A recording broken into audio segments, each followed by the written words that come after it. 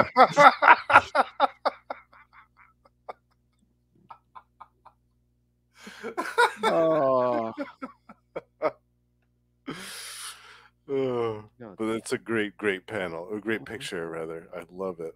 I love all these characters, and Jim Starlin, I mean, does them all perfectly. They all look amazing. Oh yeah.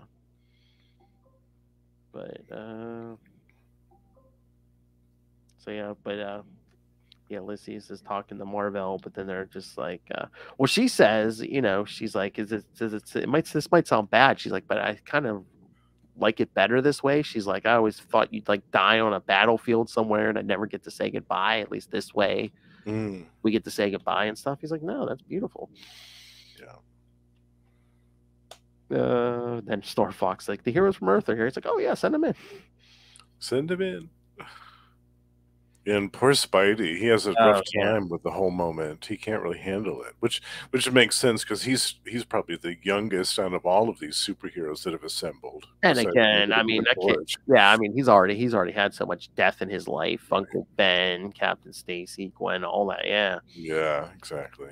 This isn't really something he enjoys dealing with in any circumstances. Yeah. And then he has a nice little heart-to-heart with the Beast. But then Rick comes back. Yep. And he has a little bit of a moment. Yeah, because he's basically like, I'm, apologizing, and breaks. He's like, I'm sorry, I've been a fool. And Mar-Vell's like, it's all right, I understand. You're here now, that's all that matters. So, yeah, Ben Grimm comes out and is like, they're going to need a moment, Nana. Yeah. They're going to need some time. And then after that, Drax and Moondragon show up. Yep. The original Drax. Yes. Oh, that's funny. Because he's brought someone with him. General Zadrow of the Kree, or no, not the Kree, the Skrull.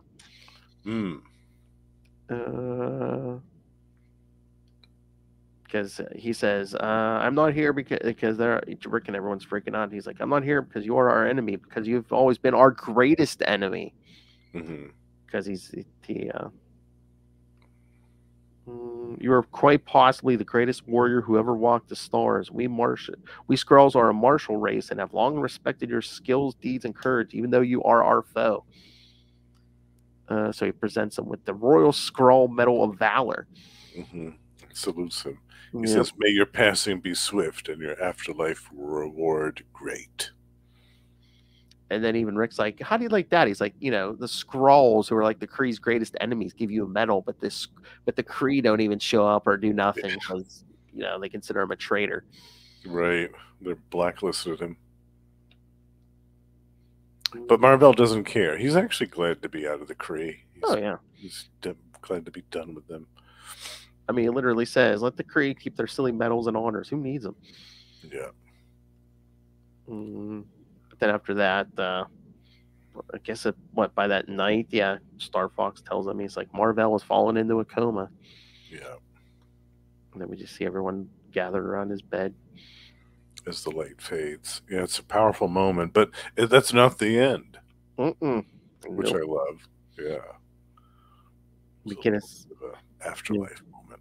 Yeah, because we kind of see Thanos. It almost looks like he breaks free of that statue and comes into Mar-Vell's room where he's by himself. But yeah, again, this is like transitioning to the afterlife, because when he leaps out of bed, he's costumed up again. And he's healthy. Yeah. Because I could be Thanos. You could ask Thanos why? Because I am Thanos, who is death and the lover of death.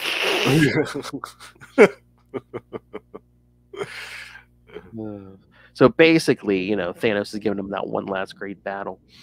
Yeah. In the afterlife, kind of like a limbo realm. Yes.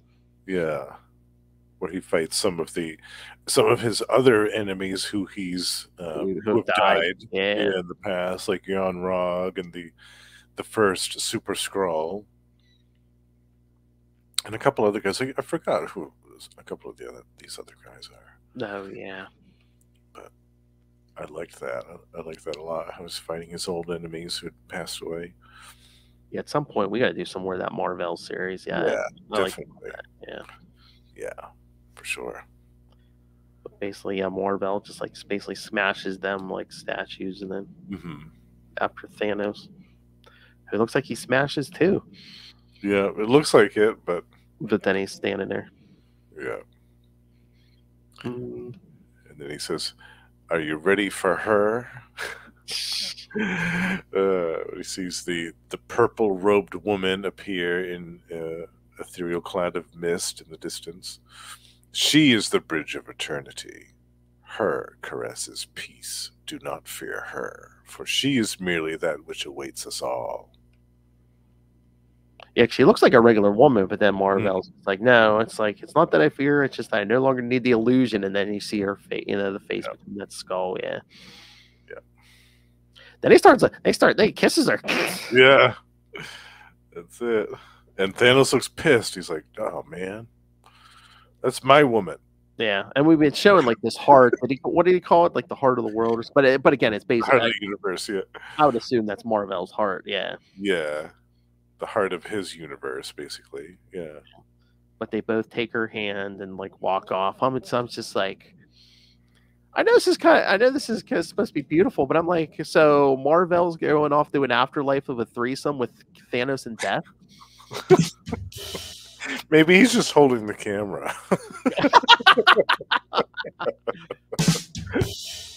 They're uploading that to OnlyFans. Oh my.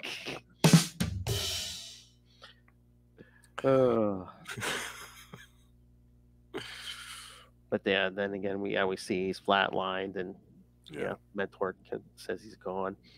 Yeah, and that's it. And I love I love the fact that this was the end of it. Yeah, they didn't have a lot of dialogue or exposition after that. That was kind of like a nice somber moment to end it at. I like that. Yeah, because after he walks off, there's no dialogue except for Mentor saying he's gone. Yeah. All right. So yeah, what did you think of that one? Yeah, this is powerful stuff for sure. Yeah, and the first time I read it, I had to kind of go back and read it again because I thought, man, this is kind of unlike anything I've ever read before. I think I read this sometime in the 90s. Yeah, that might be when I got it. Yeah. Yeah. But I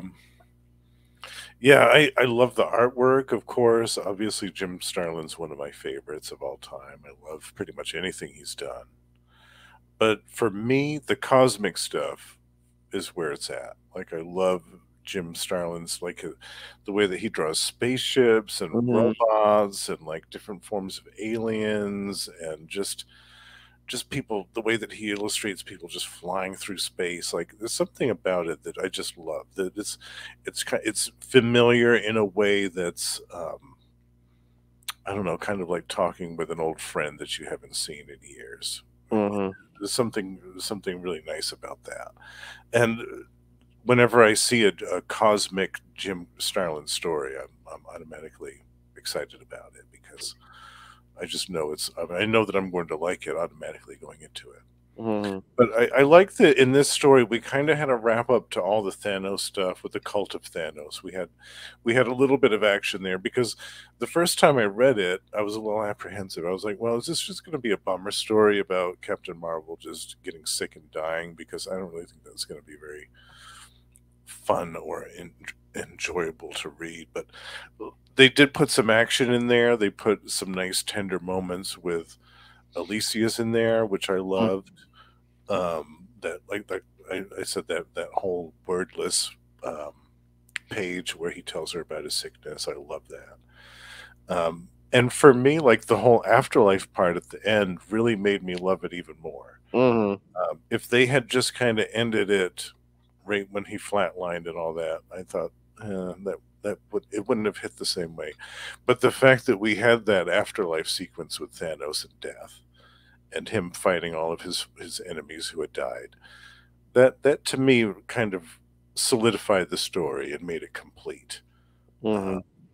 And added another level of emotional depth to it, which I think it helped strengthen it even more. Definitely. Okay. Yeah, what did you think, Phil?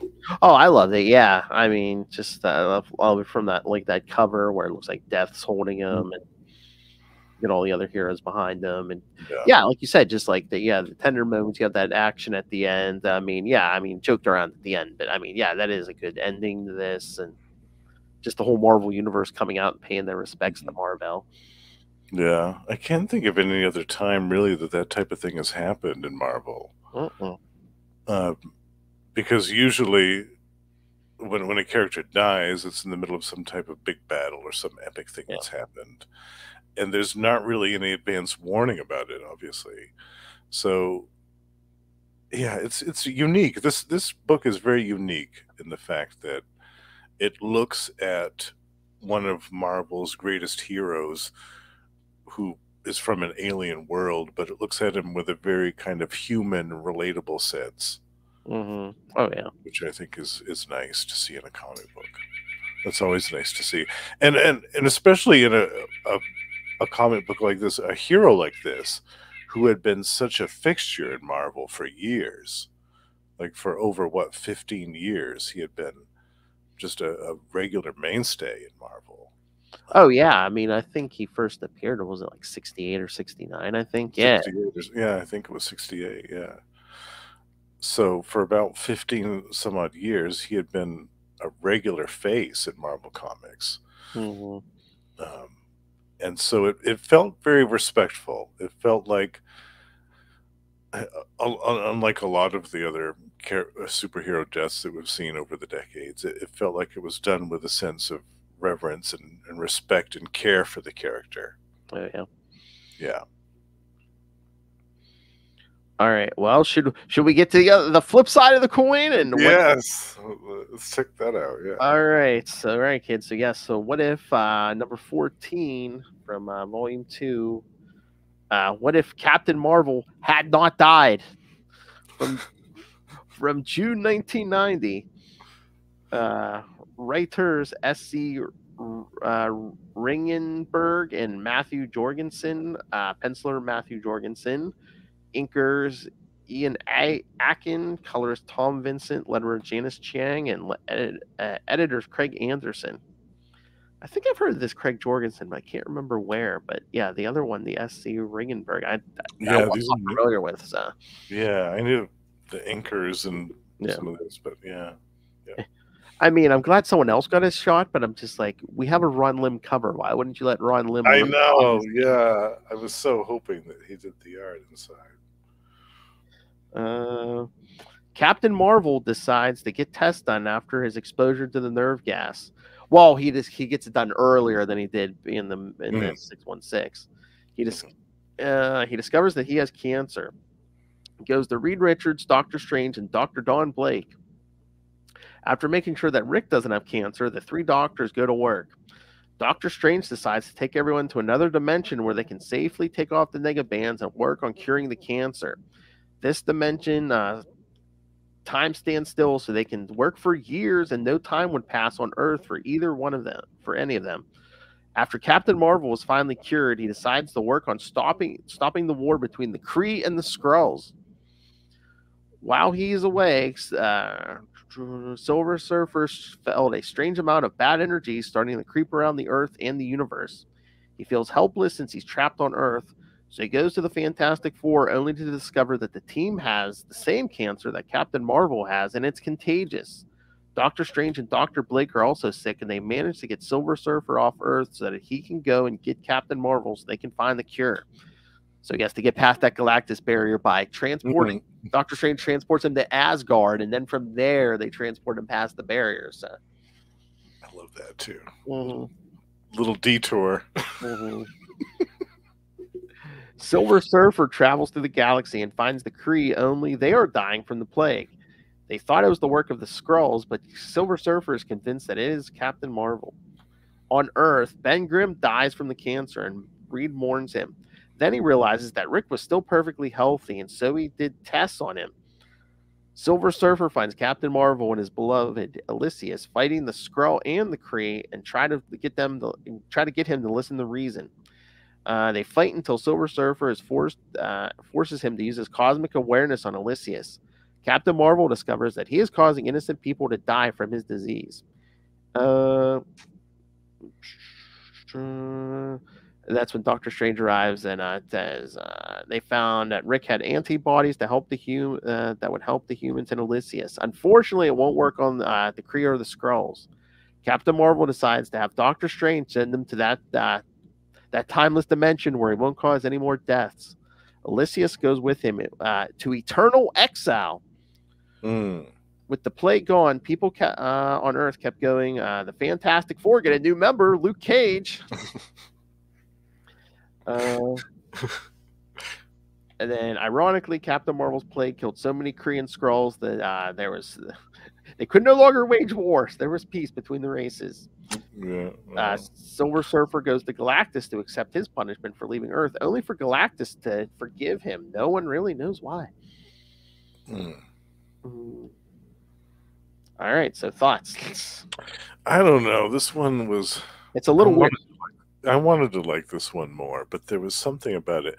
And I think, honestly, what it was the whole aspect of wherever Captain Marvel went, he spread, like, communicable cancer. Yes, it was airborne. Like airborne cancer. Like, I tried to wrap my head around that, and I tried to accept it, and I tried to be like, it's a comic book. Don't think too much into it. And again, maybe because Doctor Strange was involved, maybe part of that cure was mystical, so maybe that was part of it. Maybe, yeah. The part that got me was the banishment at the end to that. It's a completely blank the dimension. You know, they had nothing to stare at, not even a wall. I'm like, I'm gonna go insane in there. Yeah, I'm like, that sounds like a fate worse than death. Yeah, I'm just like, why did we banish them? Because I was like, yeah, maybe Mar-Vell can't be out in the greater universe at the moment, but don't we have a cure for humanity at this point? So can't he stay on Earth? Right. Because there is a cure for humanity. Yeah. And then he could have just been exiled to Earth, and he could have been an Earth-based hero, and that's where they could have left the issue. And that could have been a nice little juxtaposition where it's like now the Silver Surfer is free, but Mar-Vell is basically in self-imposed exile on Earth. Yeah. Oh, hello. And Russell. he could have joined the Fantastic Four. Make mine Mar-Vell. Hey, Russell. Yeah. I don't know. There's just something about that whole thing about Mar-Vell spreading the cancer. I couldn't get behind it. To me, I was thinking about it. If I had written, I would have been like, well, I would have written death into it, like Lady Death into the story somehow, with her saying, no, you were supposed to die from this cancer. I was supposed to claim you. And obviously she's not going to say that because she never speaks. Yeah. Or she resurrects Thanos. And she sends Thanos to speak for her by proxy, and Thanos is like, "You were supposed to die, and so now because you didn't, someone else is going to have to." Oh yeah, yeah. Well, I mean, kind of. Ben Grimm died when. Well, yeah. I mean, and I thought that was weird too, that he was the only superhero. out of Let's find out. all of the ones Let's that find out. got sick, who passed away. It's like, why? I mean, I guess it's possible because people get cancer in different ways, but I'm like, wouldn't Ben Grimm's the physically strongest of them? He would be the first to go. And empowered by cosmic rays, no less. Exactly. Yeah, I don't know. I mean, unless his mutation makes him more susceptible, I don't know. Mm-hmm. I mean, we see Reed Richards mourning. I mean, can you imagine if it was like Sue or something that died because of it? Yikes. Yeah, that would have been the end of the Fantastic Four. He wouldn't There have wanted you go. There you go. He goes nuts because Sue dies, and then it's like, oh well, we don't have to banish Mar-Vell. He can just stay on Earth. No, I'm sending him into that dimension. Steven, get over here. He killed my wife, damn it. Or in a twist of fate, he drops him in the negative zone again. Oh yeah, right. Because did they even talk about that? How him existing in the negative zone would have affected the situation with him spreading the cancer virus? I don't know. Well, again, I mean, him and Rick were free for the negative zones. I don't know if anyone gave it a second thought, but it seems like that would have been a better place to banish Mar-Vell and Elysium rather than the zone with no walls and no light, no color, no nothing. Anything. They even let him take a book or nothing in there. They're just like, here's this featureless void, white void. Yeah, it's have fun with it. Just the two of you for all of eternity in this little white void. Because I was even like, what the hell are they standing on? You can't even see ground or anything. What the? There was like no sense of floating. It looks like they're standing there. I'm like, what are they standing on? Maybe that was just like, maybe that was the gateway to whatever exile land was awaiting them beyond the threshold. And like no one even says, oh, we'll work on a cure. We'll work on a cure. So maybe one day we can pull you out of there. It's like, no, it's like, goodbye. So have fun living forever in nothingness. Goodbye. Yeah. Bye. See ya. We got stuff to do. Yeah. You killed Ben Grimm. Bye. Unless that's like the quantum zone where quasars, where those quantum bands get their power, because that's like a featureless white void. True. All it is energy in there. So I mean, yeah. Well, Mar-Vell was hanging around with Eon, so it could all be interconnected that way too. Yeah. Wait a minute, 1990. Well, I mean, this takes place around the time of death of Mar-Vell, but so I guess Quasar's not around yet. But yeah, no visit from Eon, nothing. Yeah. It's weird. I do like the artwork in it, though. I like the art a lot. I like the depictions of some of the battles are really good. The action's good, and I also thought so. He's got his cosmic awareness, and he noticed that Elysium's coughing like all the time around him. He never thought to use that, knowing that people are getting sick around him, and she's like within close proximity to him all the time. I thought it strange that he never once thought to use his cosmic awareness and look at Elysium and be like, I wonder how she's doing, considering that, I love her more than life itself, and I want to make sure that she's healthy and nothing adverse is happening with her throughout all this. But no, he waits until almost the end of the story and then checks her out and is like, oh my God, no, she's dying. Oh, wow, big surprise. Because it almost doesn't see, it almost seems out of character for Mar-Vell to me. I mean, I get that he would want to end the Kree-Skrull war, but it's just, I almost wish they would put in a little bit of dialogue where it's like, oh, maybe the cures made him unhinged and deranged too a little bit. Because he doesn't seem to notice anything else besides his mania for ending this war. And again, that would be another excuse to exile him. It's like, well, yeah, we can't trust him to stay on Earth, even though we have a cure because he's out of his mind. So let's throw him in the, and then she goes with him to say, I'll take care of him. Yeah, he's obsessed with this goal, and he won't stop until he's accomplished it. Yeah. So we have to exile him at this point. We have no other alternative, and Elysium's going to be his caretaker for all eternity. Because I think that's the other. Yeah, they should have said, the cure kind of like made him nuts, and and maybe that would have been. It's like, oh, well, maybe we can't cure this disease because the cure makes everyone nuts. So it's like, the only thing we can do is banish him, and Right. Yeah, I would have liked that better, I think. rather than what we got at the end of this issue. Yeah. I mean, for a what if issue, I mean, the body count was low considering some of the other what if issues. Yeah, we've seen a lot more carnage and death in the other what ifs, but I mean, remember that Evolutionary War one? It ended up with our universe getting destroyed. Everything went. Basically, birthed a new universe. Yeah. Yeah. Oh, gotta start over from scratch. Yeah, I mean, like I said, the artwork was good. I liked some aspects of the story, but I felt like it could have been a lot better. It could have been a lot better than it was. Yeah, I mean, a couple more details. Maybe it's just, like the plot could be. That's what I'm saying. I wonder if this was like somebody's first time writing like for Mar-Vell and stuff. Because I like the name. I swear I've heard the one name, and I don't know where. And the other guy I've never heard of it. Well, I'm assuming, but whoever it is, I've never heard of before. So yeah, the Ringenberg. Yeah, the name's a little familiar, but it's really dusty in there. Yeah, I don't know if I. Yeah, it could be that maybe this was one of their first gigs, and yeah, they were just doing what they felt was best. I mean, we do get a decent Silver Surfer Captain Mar-Vell fight. We do. I think for me that was the highlight of this issue. Was their fight. That was cool, and it was illustrated really well. Because at least there, they both, no one's being mind controlled or anything. They both think they're doing what's right, and yeah, which is always a good basis for a superhero fight, if we're being honest. Yeah.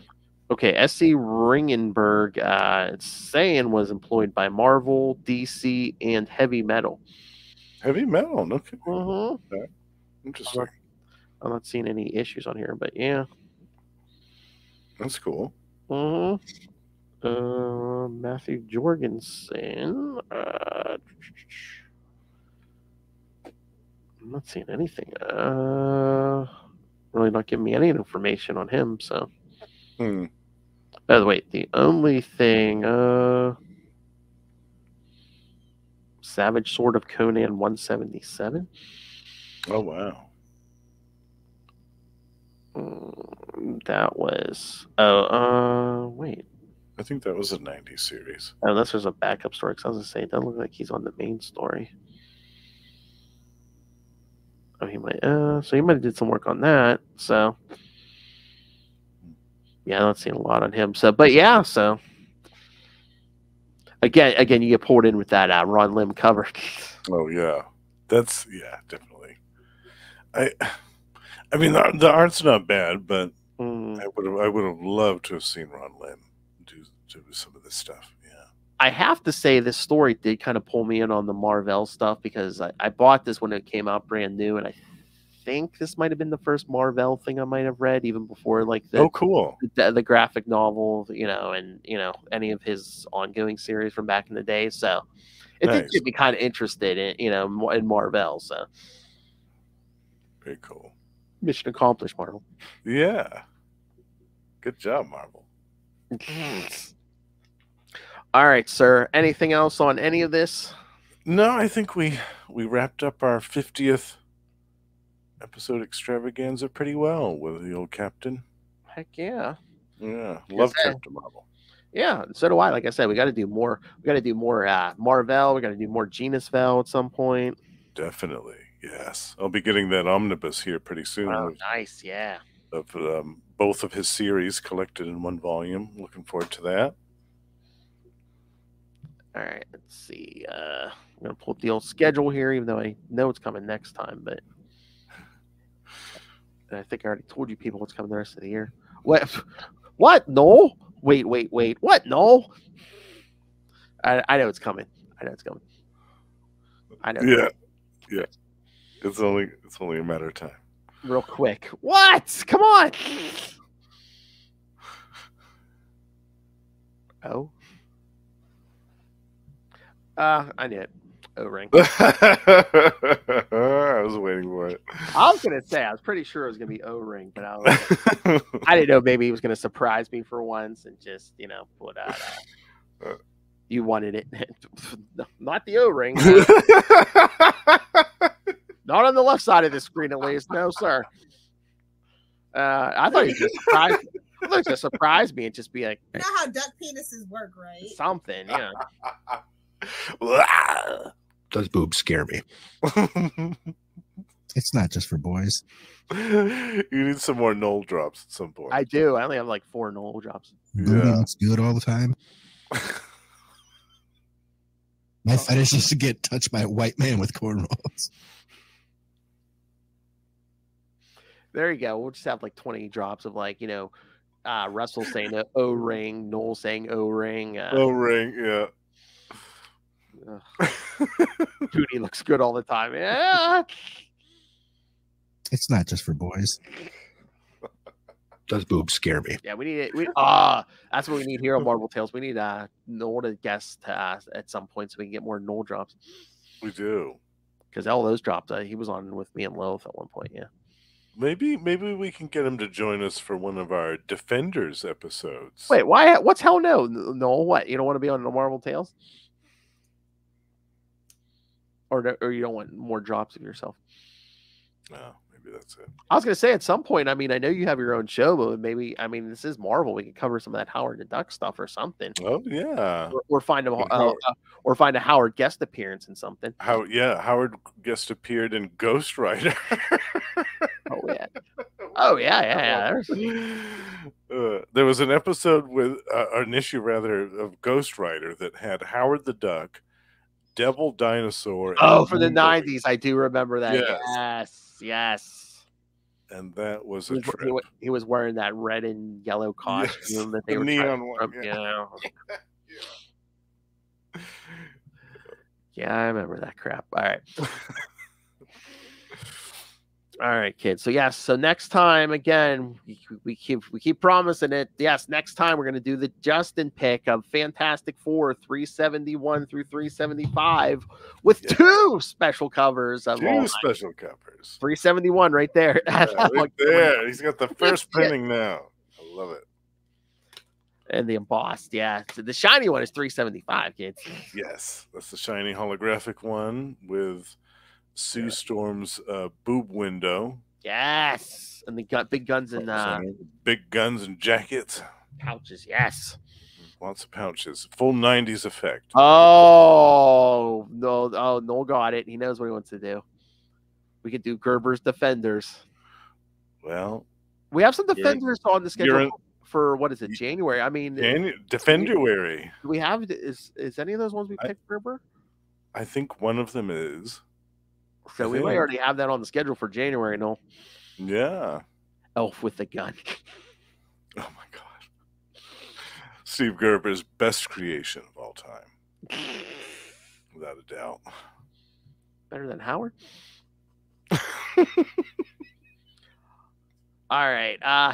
And then so that'll be in November. For December, week 1 we'll cover that Dazzler graphic novel, and then week 2 we'll cover the first 4 issues of Dazzler ongoing from back in the day. And then for the week of Christmas, we'll cover Captain America 292 and Thor 444. Nice. Try to say that 3 times fast, kids. Thor 444.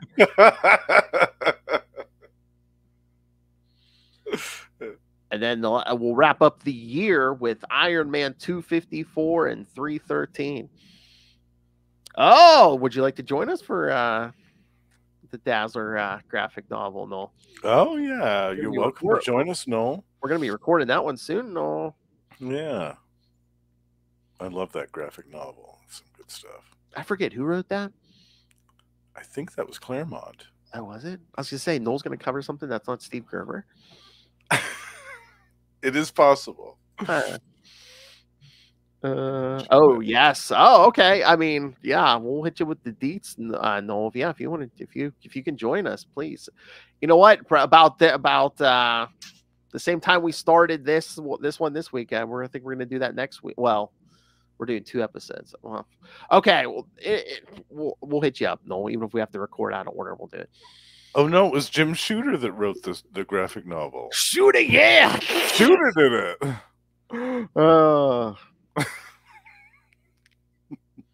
Oh, he has most of those 80s original graphic novels, he said. Oh, Yeah, we were nice. going through the list of those, Noel. Yeah, Some of those are stuff I've never heard of before. Yeah, there's some real gold in there. Mm-hmm. I'd forgotten about that Kill Raven one. Fantastic. First press. Yeah, we'll circle around to back to some of that stuff at some point. Oh, yeah. Some of those for sure. Wow, there's so much good stuff we got on the schedule. All right, so yeah.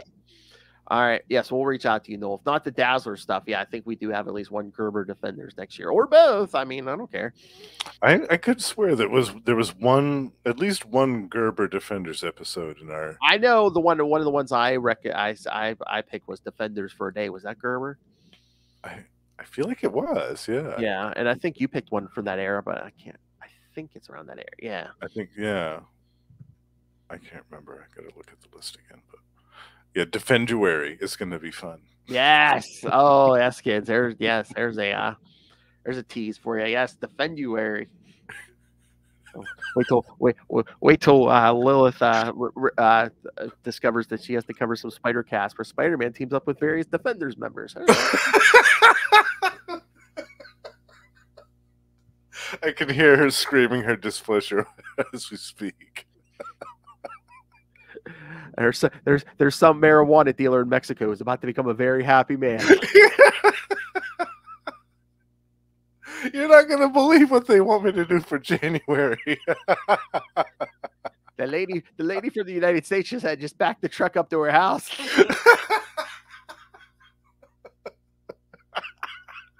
now my kids go to college. Oh yeah, I think the truck's beeping when it's backing up. Doo, doo, doo, doo. Yeah, I think you picked Defender. Yeah, Defenders 31 through 33. So is that Gerber? Oh, I think was that the Headmen story? It might be. I think that's the Headmen story. I think that's one of the ones I picked. Yeah. Sounds like something from Justin's hard drive. So we've discussed Little Hellfire's hard drive. Yep, I looked up 31. It is a Steve Gerber. So yes, first week, at least the first two. I think the first 2 weeks of January. Noel, we're going to be doing some Gerber. I think so. Yes, Noel, definitely. Noel, join us for Defenduary if you want. That'd be fun. Defender 62. Yeah. Oh no. Looks like it might be David Kraft. It says wrote 62. So. Oh right. Yeah, that was the. Was that the Null the Living Darkness one? No, that was J.M. Mateus. Defenders for a Day. Oh, that was Defenders for a Day. That was okay. Oh, there we go. I see Mar-Vell on the cover of the 62. Yes. All right. Yeah. A lot of people's favorites are going to be in that one. All right. Yeah. All right, kids. All right. So yes, you got a preview of what's to come even in 2024. So yeah. So send us your thoughts, or if you want to, if you have thoughts like Noel, email us CapesandLunatics@gmail.com or call the voicemail 614-382-2737. That's 614-38-CAPES. And remember, you can find all things Capes and Lunatics, episodes, social media, merchandise, and including the link to the Patreon. Please subscribe to the Patreon. You never know what you're going to get there. Join me in the Patreon Elite. Get all the perks, all the good stuff, all the bonus episodes. Lilith Hellfire. Yeah, you never know what Lilith's going to be cooking up there. Well, a sober or a drunken or a high Lilith Hellfire. Always got something going on. Or all of the above. Yes. All right. So find everything at tubespace.io/CapesandLunatics Podcast Network. That's tubespace.io/CapesandLunatics Podcast Network. All right. Now, for the busiest man in podcasting, Mr. Justin the Owl. He's here every week on Mar-Vell Tales. He is on We Are the Night, the Batman Podcast, the Ray's favorite show, once a month at the end of every month as we talk some John Paul Valley. He is on twice a month with myself and Tyler Patrick on Electric Mullet, the Superman Podcast. Yeah. Where we're pretty much going in order from Burns' run on Superman. And of course, it's still early. We've only done one episode so far, but the monthly, once a month, me, Justin, and that force of Midwestern nature, Russell, cover the new Transformers Energon universe. So, yeah, that's our newest show. Yes, like I said, only one episode out so far, so there's still plenty of time to catch up. Absolutely, and the series is just starting, so it's a great time to jump on and start reading that. Yeah, it's episode 2 will be coming soon because that Transformers number 2 is coming out soon. Yeah. All right, but if you want more Justin, you're in luck because that is not all. That is only probably half of what he does. So, Justin, where else do you podcast, and who do you podcast with? You can find me with four other shows currently. You can find me on Gamma Charge, the strongest podcast there is, with the aforementioned force of nature known as Russell, where twice a month we talk about the Incredible Hulk and the Sensational She-Hulk. We're also reviewing new comics of both of them every month. And also over on Tomes of Evil, the comic book supervillain podcast. We're back to doing our supervillain spotlights, and we have resurrected our sub-series spotlighting none other than that demon himself, Etrigan, going all the way back to the 70s with Jack Kirby's classic Demon series. And also over on Predator and Prey, the Yocha podcast, we're joined by Ray and Sparky. And twice a month, we talk about Fox's Predator in comic books, action figures, movies, and more. And last but not least, my solo project, The Lost Library of Legends, is now available, and there are 3 episodes to listen to. The latest one, you can listen to a spotlight on Marv Wolfman and Gene Colan's forgotten little masterpiece, Night Force. Scream at! And you will be screaming by the time you read that comic book. Well, that escalated quickly. Giant-sized man thing. Do you know anytime I play this drop for Lilith now? Things in common, cannabis and comics and other things starts with C. I swear she has no control. She just goes, cock-a-doodle-doo. She knows it's coming next. I said to her this morning, I said, you're not even pretending it's champagne or anything anymore, right? She's like, nah. Cock-a-doodle-doo. Tapping my way downtown. Oh my kids. All right, thank you for joining us again. Now we start the march to 100, episode 100. Yes. But next week, 90s Fantastic Four. It's 2 special covers. Yes. And then episode 52 and 53, I'll be giving you some old school Dazzler. Yeah. Spend some time with Allison. That's right. Maybe we'll even get a guest appearance by certain Noel. Yeah, maybe.